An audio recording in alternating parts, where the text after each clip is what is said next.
darling Fumi Nation. We are back with summer colors, my darling. The Powerpuff t-shirt, darlings, is back for you.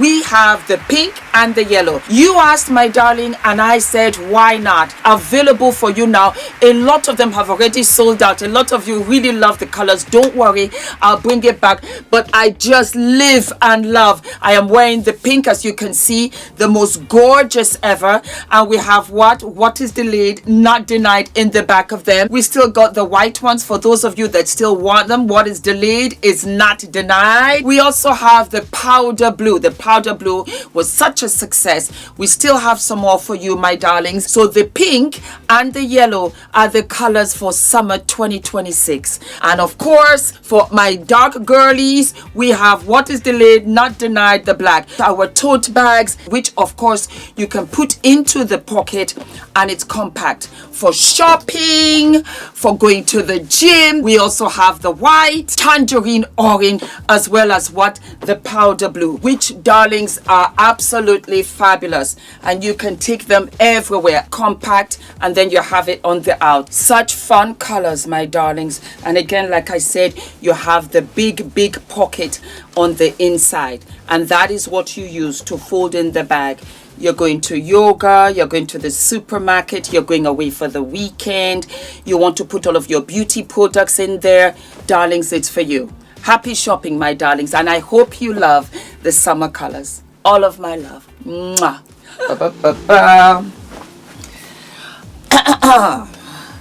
Hello, my darling Fumi Nation. How are you? How are we? So our wonderful Meghan Markle is in the news. So wow.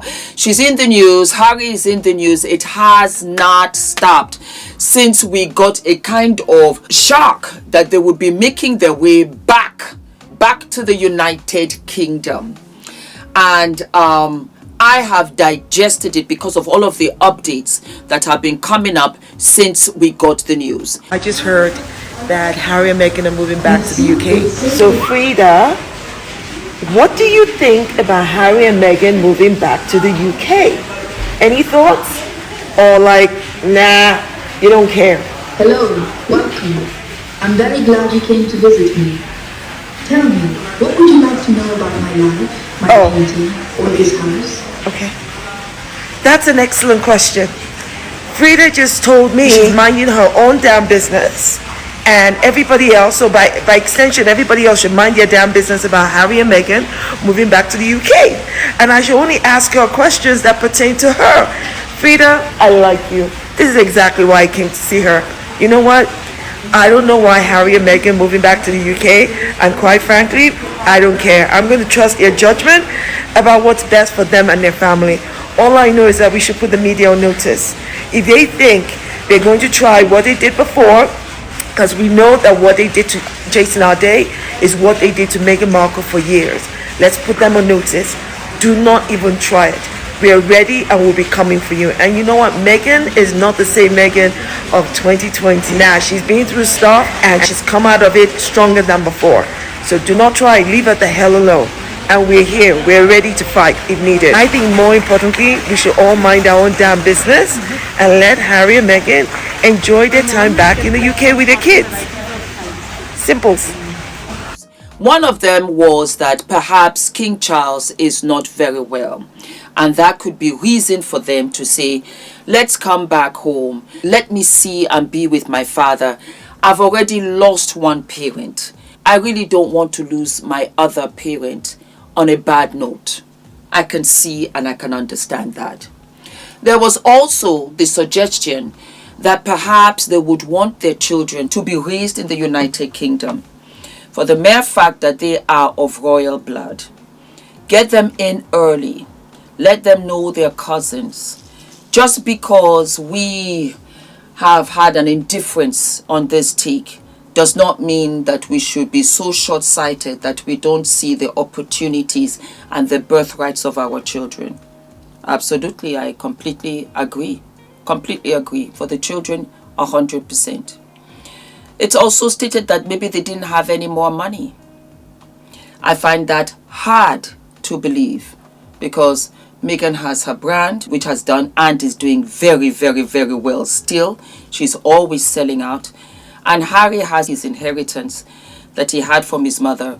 Plus, they've got other opportunities. Plus, they've got other projects with Netflix. Plus, the list goes on and on and on and on and on and on. What is quite unfortunate, which I just found out, was that Guy Ritchie, who happens to be the ex-husband of Madonna, wonderful producer, director, he had a Netflix show film called The Gentleman, and apparently they had extended a part for Meghan. It has been rescinded since, and I feel unfortunate about that, because it would have been good for her while she's here that she has something to do outside of her brand. Her being an actress, absolutely, and why not? She definitely wants to get back into acting. We had that news on Friday night that there was this potential offer of a role in the next series of The Gentleman on Netflix, which is that sort of black comedy. Quite what stage of the negotiations things were at, we didn't know. Was there a sort of personal connection with Guy Ritchie that perhaps this had come through, or was this more of a formal offer from Netflix or the production company? Then Tina Brown, former editor of Vanity Fair, on Saturday, very well connected in the States, said this is all off, it's not happening. My understanding is it's not happening. But actually everybody around Meghan who I've spoken to over the past couple of days have really pushed back on that and said it isn't off, it's very much in play. Right. The conversation continues. But more interestingly, I think, to me than that specific project is the idea that she definitely wants to get back into acting. That is in the mix here. That's one of the reasons she's back and, you know, thinking about returning to that kind of work. There've been some hints at it on various podcasty type things she's done over the past couple of years, where she has said, you know, she, particularly after she was on Australian MasterChef, yes, and after she had filmed her With Love Meghan series at Netflix, she talked about loving being on set, working with a crew and a camera crew, working with a production team. But she is actively very much thinking about a return to acting, and that is very much part of the conversation. Your Sussex squad, Meghan, is here. We stand 10 toes deep in solidarity with you, so you're going to have this support. A lot of you also mentioned, well, it's different. She's had her children. If she was having any kind of postpartum, that's over. She's stronger, and she knows what she's walking back into. That was a very strong point. I felt that was absolute and accurate. I think, and I speak personally now, when you're in a mixed marriage has its challenges. Let me say it that way. My husband is Norwegian and Scottish, and I am African, Gambian and Nigerian. I was living in America for 20 years and an American citizen when I met my husband. So the situation was, where were we going to live? Where were we going to live where we could thrive, raise our children, a kind of sort of, you know, the best place for the both of us. And it turned out to be the United Kingdom. It worked out for us. And as you guys know, that's where I thrived. That's where I'm able to grow my channel. This is where I built my brand. This is where Ola has been able to thrive in his own career to establish so much. It turned out to be neutral ground for us. I say that because Harry's entire life had been the royal family. Good, bad, indifferent. He's a royal. That's all that he knew. And I think it was not enough for him to be barefoot at the beach in California. I think after some time, it just was not enough. I think Meghan could see, because when you love your husband, you will see when he's happy, when he's not happy, when he's trying to please you. I think maybe Meghan said, for all that you've done for me, for the sacrifice that you have done for me, I can do it for you. I now know what I'm walking back into. Let's go back as non-royals, even though I know that we might be in the papers every single day. As non-royals, we are able to have our privacy just so. And when it gets too much for me, I can easily come to the States for a while. The children are in school. That's our priority. In the face of everything, that's the only thing I can kind of pulled together. They were not exiled. They left. They left because of the press and how intense it was for a very, very new bride who literally got pregnant right away. There were so many moving chairs and ships that I think it was difficult for them to handle. But this time, they are prepared. I want them to be even more so prepared with their marriage. Because remember in the last episode I had said that if they come back, their marriage will not survive. Their marriage has to survive. And so Meghan, it will be a situation where you will have to understand that Harry can't do everything and fight everyone because of what's going on or how you are being attacked by the press, or you think that something is being leaked from the royal family. The royal family is an institution, and everybody has to play along. I can't remember what I watched many years ago, maybe about 20 years ago, but something struck me, and I understood what the royal family was after that. It's not all bells and whistles and sunshine coming into the windows. No. The royal family has to protect the crown. It was the grandmother of the Queen when she was very young. Her father had just died. Her grandmother, it was an old film, talked to her and said, Elizabeth, you will have to put everything about you, everything about everyone aside. Always remember to protect the crown. And I didn't understand it. I was like, well, what was she talking about? It was only shortly afterwards that I understood she was referring to protect the monarchy. Without the monarchy, everything falls apart. I say this to you, Meghan, because everything that you thought was personal was to an extent. But yours is a different road because you're married into a monarchy that will survive you even in the event it has to take you out. It's a terrible thing to think. It's a terrible thing to say. It's even worse to believe. But that is the truth. Wait for the punchline. And this is the antidote, the ointment to put on your heart so that you don't feel too bad about it. It doesn't matter who the person is. They will take that person out. For the monarchy to survive, everybody has to play along. Nobody gave you the memo. As you can very well see, your mother-in-law, she didn't play by that book. And see what happened. It's not personal. I want you to come back. Because when I tell you, I live and love you, I live and love you. I have been trying every strategy because I had to digest the fact that you were coming back out here in these United Kingdom streets. And I said, no, I will help and support. I will find a way. We are search and rescue over here. And there are people that are very excited for you to come back. I have the window blowing in front of me, so sometimes it can be a bit much.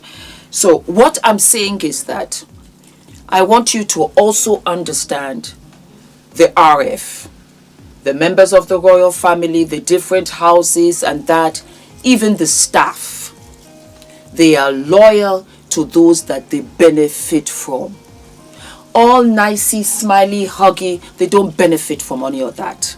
So that this time around, when you come around, you know what you're working with. I think humbly, it would have been a soft launch if you had been coming earlier, maybe like 1 year, come for like 3 days, 2 days, go to a Harrods event, something like that. I think then not everybody would have been so shocked, and not everybody would be assuming, oh, it must be this, it must be that, it doesn't matter, it's nobody's business but yours and Harry's and the children. And I think that the economy will flourish. You still have that star quality. But I am thinking of you as a woman, as a wife, as a mother, as a person where you have to have friends, you have to see a supportive face. There are opportunities, but you also have to protect your mental, emotional, physical, spiritual health. Don't read the tabloids. Don't read the press. Anybody coming to tell you to say them, say them, say. You don't have time for that. Let your mother come and visit you. You go and visit her regularly. I also heard that you'll be here for maybe only a year. You're going to try it out. This is wonderful news. Maybe that's why you're keeping the Montecito house, just for a trial and see. Well, you know, again, like I said, the press are vicious. Piers Morgan is here. But I've been reading the comments and they said, Fumi, no. Sussex squad is out here. And they are absolutely right. I don't think you knew how much of a support system you have. You do have that. So I have to believe, because I want it to work out. And do you know, Harry, I don't know how, but try. As you're coming back, find a way to make it with your brother. As you know me, I'm very fair. Somebody has to be the bigger person. And I think because you are being very brave, you and Meghan, you are being so brave, it takes a lot for you to come back. Again, I was shocked. But I see the courage. That's very brave for you to come back. Come back bearing gifts. The gifts of love, the gifts of unity. Come back and support your brother, knowing that he's going to be king. Many years ago, the two of you were laughing and you were talking about how this kingship was a position nobody wanted. That still might be on the table for William. But William has to be king, whether he likes it or not. Come back and support him. For everything that they've said, we said things here on this side too. Support him. The king and his spare. What an honor that he will have a soldier for life. You've been to wars, you know how to fight. Life is short. Something happened over the weekend and I was shocked. I was speechless, as a matter of fact. An old friend. No matter how energetic I am, running here, modeling this, that, brand, you know, I'm 57. And she was the PR director for Dior. She was 57. She had a 30-year-old son. Her life was ahead of her, passed away in a car accident. Just like that. I remember when we all started, I was modeling, she was doing PR. Life is short. But you think you've got the time, you don't. It's very humbling. And a lot has been said from both camps. And I'm not blaming either one of you. But I think for this also to work, you will have to find a way and make it with your family. Find a way. Not that you have to be buddy-buddy, but you are civil, you're respectful, you're pleasant, and see where it goes. Because if you're willing to come this far, you can come a little bit further and just wedge it. It's not a matter of right or wrong. Really and truly, it really is not. It really is not. If you're coming back, nah. Come big, come fabulous, come bearing gifts. That's what I can say. I can see that I'll be out here on a regular about Harry and Meghan. I'll keep on updating you guys. I wish you well. I wish you well. Keep your eyes open. Be vigilant. But also know that, Harry, I know as you're fighting for security, you have security in us. We will be watching, we'll be fighting, we'll be supporting you every day. Do not forget to like, to subscribe, hit the notification button, and I'll see you what? I'll see you sooner than later. All of my love. Guys, my name is ENITAN, hair coach. I am UK's first ever hair coach and a trichologist. We are a team of trichologists and hair coaches here in W6 London, and we help those who are desperate and have tried and everything else has failed. We look after those who have chronic scalp concerns, flaky, itchy scalp that's been going on for many years. We help those that have hair loss that has progressed instead of improved, and we help those that just generally want to have a better understanding of better quality hair, length, volume, and reduce that dryness. Visit us by clicking